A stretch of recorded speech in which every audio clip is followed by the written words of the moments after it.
So the battle for crossplay is heating up, and it's sort of reaching the boiling point now, with a major publisher now saying crossplay is in their game, and it's going to be non-negotiable whether or not that stays implemented across all systems. And so if there's a company out there who's not going to allow it, they're going to say, hey, we're just not going to publish our game on your system. That message coming from Bethesda today in regards to the Elder Scrolls Legends. And it obviously was directed towards Sony. In an interview with Game Informer, here's what Pete Hines said when asked about the game. He says, the Elder Scrolls Legends is a strategy game that encompasses both single and multiplayer. It's both cross-platform play and cross-platform progress.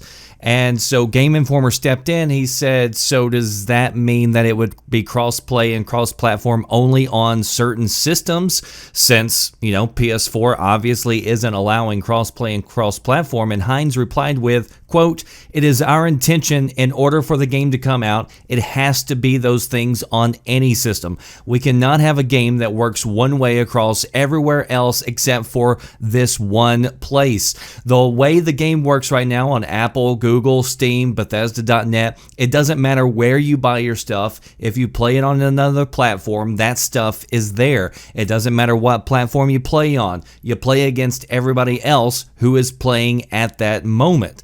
And so Game Informer again pressed him. He said, does that mean there's a chance that it won't come out on PlayStation 4 if Sony doesn't change its stance? Hines continued, quote, we continue to talk to all our platform partners, but those terms are essentially non-negotiable. We can't be talking about one version of Legends where you take your progress with you and another version where you stay within that ecosystem or it's walled off from everything else. That is counter to what the game is about. So this is the message that I hope more companies come out with. As I've said in the past, Sony always gets praise from developers who claim that Sony doesn't stick their foot in the way when it comes to letting them create the games and experiences that they want to create. But in this case, Sony is preventing creative freedom and keeping companies from delivering the games that they want to deliver.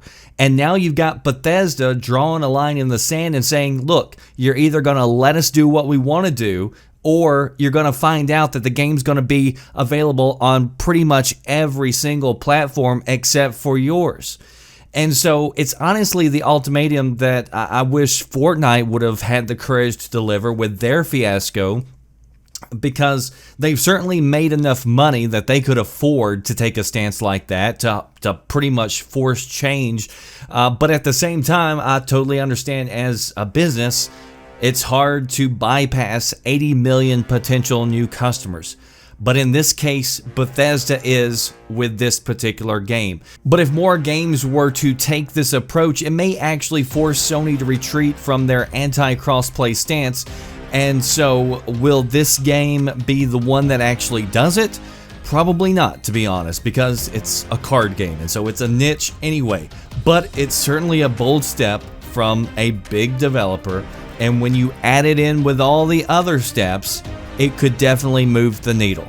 So post your thoughts down below. Do you agree with me that more companies need to take this approach and say, look, Sony, either the game's going to be on your system the way that we want it to be, or it's not going to be there at all? And do you think that would force Sony to change their mind? That does it for me, The Red Dragon. I'll see you next time. Thanks for watching.